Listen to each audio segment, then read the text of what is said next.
What's up, y'all? It's Chase Rice. You're watching Reverse the Verse on SiriusXM. Reverse the verse. Reverse the verse. I have 10 seconds to listen to one of my songs backwards, and I got to guess what song it is. This is crazy.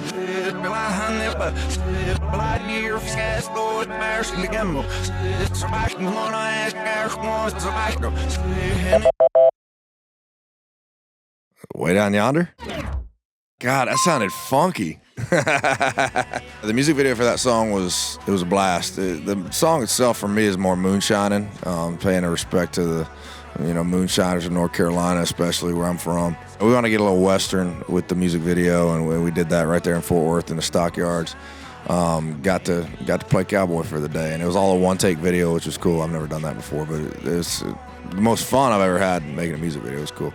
Huge Tombstone fan. Just Westerns in general. I grew up on John Wayne movies. All of his Westerns were awesome. A lot of people love the show Yellowstone these days. And it wasn't necessarily that, but more of the 1883 version of that was a cool inspiration for it as well.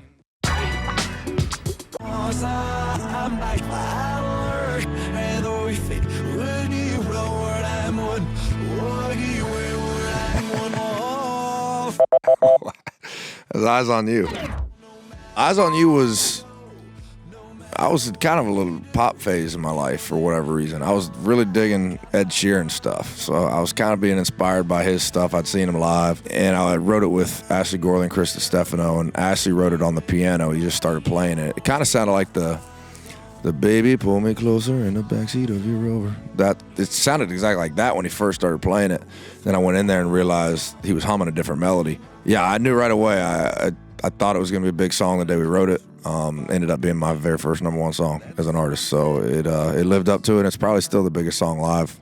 Either that or Drink a Beer, Talking God Amen. But yeah, a little bit more pop leaning days, but cool song. Yeah, Eyes on You for my career was huge. I mean, it really put my name on the map as far as country radio goes, for sure, because I'd never had a #1 song before, and yeah, it just took it to a whole nother level. And where I'm going now is a completely different direction. I kind of figured out. It took me 10 years. Eyes on You I was a little lost in what I wanted to do. I didn't know what I wanted to do, what I didn't want to do, but I was still figuring out how to write songs, and that led me to realizing, all right, this next record is actually what I really am best at and what I want to do. But it was a huge step forward in my career for sure.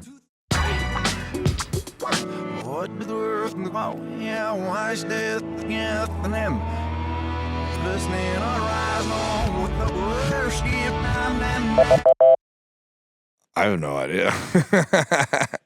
I don't know what song that is. Talking about I Hate Cowboys? God dang, that's wild. I heard the swell. I'm like, is that Cruise? It sounded crazy. I Hate Cowboys was started by Hardy, Brad Tersey, and Ross Copperman. So I heard it actually through Jake Owen when I was in Cabo. We were on a boat and he played it. I think Dirk Bentley had already cut it. And then I went in and cut it with Oscar Charles, and it ended up being a perfect title track. It's really not about hating cowboys. It's about hating a certain cowboy that was just better than you at your own game, walking in a bar and stealing your girl. But I wrote some stuff on the back half and the outro. It just kind of put the song together to be the perfect ending of the album, where the epic outro that the Rob McNally played on the steel guitar. My dad's on the album cover. That's him double fisting 2-course banquets in the 80s in Wyoming. And he was just epic. He was an epic guy. We grew up riding horses our whole lives. I mean, if you look up the definition of a cowboy, I'm not sure that you'd see his face as far as the Western cowboys that you pictured, on all these TV shows these days. But if you look up what a cowboy stands for, he was it. He was true to his word, always.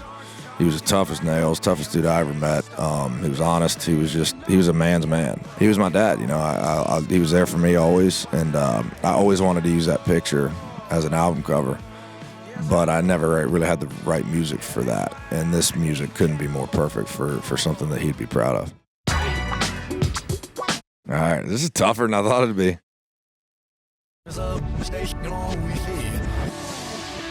I knew that one right away.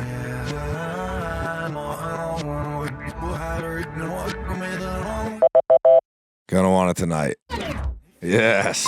Gonna Want It Tonight's one of the few songs I've ever put out that I didn't write. Even prior to Eyes on You, I was even more clueless as to what I wanted to do with my music. I was just learning. I just moved to Nashville. I was just writing songs with other people. I had no idea what I wanted to do. I remember they played it at Sony, and I was with Bruce, my manager. He was like, "Oh, we got to cut that one, right?" I was like, "Yeah, sure, I guess." I didn't know. It ended up being almost my first #1 song. I think it died at #2. Second single under Sony. Second single my whole career. It really was the foundation of starting me off 10 years ago.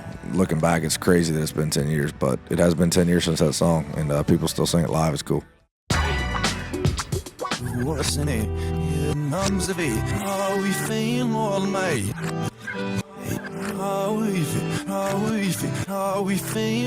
it Lonely If You Are? I just heard the guitar riff going. I couldn't hear what the hell I was saying. Yeah, Lonely If You Are was, once again, during my kind of Eyes on You, a little more pop-leaning phase. I was really trying different stuff on the acoustic guitar. Lindsey Rhymes actually started playing that. And I was hooked right away. It was the first song I actually wrote with Hunter Phelps ever. I'd written with Lindsey, I'd never written with Hunter. And it was a weird day because I had a sandwich, and Lindsey's dog downstairs, I just left it out of the microwave. His dog got on the counter and ate my sandwich. So I'm all pissed off walking back up. Hunter's changing the melody to exactly what the chorus is now. I'm like, no, that's terrible. It shouldn't be that. It should be this. I'm mad at the dog. Texting my guy afterwards, I never want to write with these guys again. And then a day goes by, he listens to the song. He's like, you should listen to that song again, man. I think you're just in a bad mood because the dog ate your sandwich. Turned out to be an awesome song. I think it died at #8, but they're wrong on that one. That's one of the biggest songs we play live. And it didn't go #1. It should have, in my opinion, but it's a huge hit, and I'd take that over #1 any day. We actually do a long pause in that song, a really, really long pause. One of my buddies, Slick Willie Sellers, I call him, he's obsessed with the pause at the end. Bow, bow, bow. And then you stop. Doesn't matter if it's last call. So we do it live again on the chorus, and then we do the pause, and then the pause is not planned. He said one night, he was like, I think we played Chicago at a dive bar thing. He was like, I want you to do the pause tonight for 15 minutes. We didn't obviously do 15 minutes, but I feel like we held it for like a solid 45 seconds, and you just get the crowd going, kind of a Garth Brooks moment where you're just kind of like in awe, and the crowd just keeps cheering for reasons nobody knows, but the long pause is fun live.